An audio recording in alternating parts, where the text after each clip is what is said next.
vois, aujourd'hui, je porte un jean totalement imparfait. Il est plein de trous partout. Et tu sais quoi? C'est ce qui le rend chouette.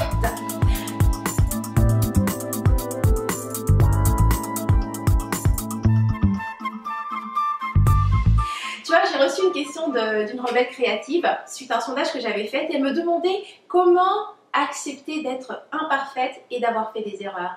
Et j'adore cette question parce que c'est normal, je veux dire, tous nous avons fait des erreurs dans le passé ou même dans notre présent, nous faisons des erreurs, ça arrive. Et surtout, on a une vision assez claire de nos imperfections. On aime mettre l'accent sur nos imperfections. En tout cas, moi, je sais que pendant longtemps, mes imperfections, que ce soit les imperfections par rapport à mon histoire, que ce soit par rapport à mon physique, mes erreurs que je portais, tu sais, chargées de culpabilité, tous des boulets qui me retenaient et m'empêchaient en fait de me développer ou de devenir le genre de personne que j'avais vraiment envie d'être.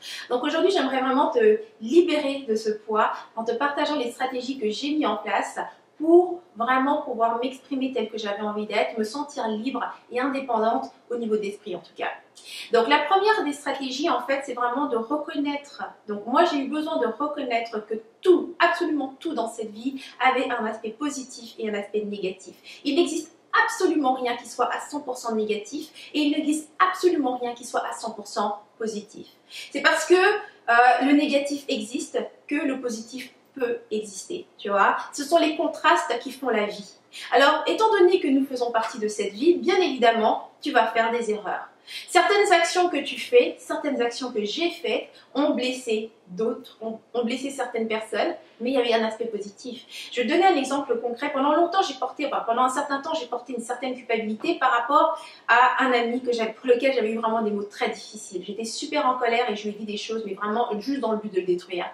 Et pendant longtemps, j'ai porté cette culpabilité par rapport à cette situation. Mais tu vois, il y avait un aspect positif à cette situation. C'est que c'était la première fois que je m'étais affirmée. C'était la première fois que j'avais osé complètement me foutre d'être une bonne fille, d'avoir du contrôle, d'être ci ou d'être ça.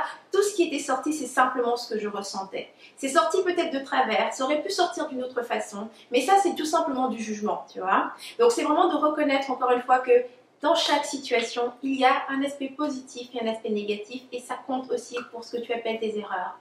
La deuxième chose que j'ai dû intégrer, donc la deuxième étape, c'est que je fais partie de la vie, je fais partie de la nature, tu fais partie de la nature. Tu vois ce que tu appelles ne pas être parfaite? Si tu regardes un arbre, son tronc n'est pas tout lisse. Tu vois, il est plein de courbes, de creux, de bosses et tout rugueux et c'est ça qui rend l'arbre parfait finalement. Tu vois, il n'y a rien dans cette vie, dans cette nature qui soit tout lisse et parfait. Et bien c'est la même chose pour nous, c'est la même chose pour toi et moi. Nous sommes faits de plein de choses qui ne sont pas parfaites, qui ne sont pas équilibrées, qui ne sont pas droites, qui ne sont pas... Et c'est ce qui nous rend magnifiques. Et c'est ce qui m'amène à la troisième étape. La chose que j'ai finalement reconnue, c'est que ce sont mes imperfections qui me rendent vraiment vivante. Et j'ai mis l'accent sur ces imperfections plutôt que de chercher à les dissimuler. Tu sais, c'est vraiment une clé super importante pour être libre et complètement indépendante d'esprit. C'est de ne pas chercher à dissimuler ce que tu penses être imparfait ou tes erreurs. Si tu regardes Rebelle Créative, c'est construit totalement sur mes imperfections et sur mes erreurs. Mon esprit plein d'imagination, ma folie... cette façon que j'ai de voir le monde, tout ça, c'est ce qui fait Rebelle Créative, tu vois. Plutôt que de chercher à dissimuler ce que j'étais, je l'ai mis là, comme ça, en grand. Parce que j'ai remarqué que c'est ce qui me rendait unique. Pour ce qui est des erreurs, la même chose. Mes erreurs sont là tapissées. D'ailleurs, c'est grâce à ces erreurs aujourd'hui que je fais ce travail. Je ne fais que partager mes erreurs parce qu'elles peuvent servir à d'autres. Et dès l'instant où tu reconnais qu'il existe un aspect positif à chaque chose, eh bien tu sublimes tout ce que tu fais. Tout ce que tu crois être des erreurs ne sont que de l'expérience. C'est de l'expérience. Donc voilà, c'était les 3 étapes que j'avais à te partager pour t'aider à accepter le fait d'être imparfaite et d'avoir fait des erreurs. Maintenant, j'aimerais dans les commentaires que tu me dises des 3 étapes que j'ai partagées, laquelle t'aiderait le plus à accepter le fait d'être imparfaite, d'avoir fait des erreurs, si tu adoptais ce point de vue dès maintenant. Ok?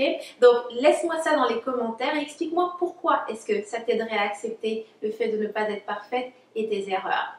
J'adorerais savoir ce que tu penses. Donc ça termine cette capsule. Si tu as aimé cette inspiration, tu cliques sur j'aime, tu partages autour de toi, tu partages. Et si tu veux d'autres inspirations comme celle-ci, rejoins-moi sur rebellecreative.com. Inscris-toi à Rebelle TV, tu recevras mes prochaines inspirations directement livrées de mon cœur à ton mail. Donc c'était Henriette Nindaka, je te dis à la semaine prochaine et d'ici là, agis comme rebelle créative, tu vis à fond, sans culpabiliser, sans complexe et sans stress.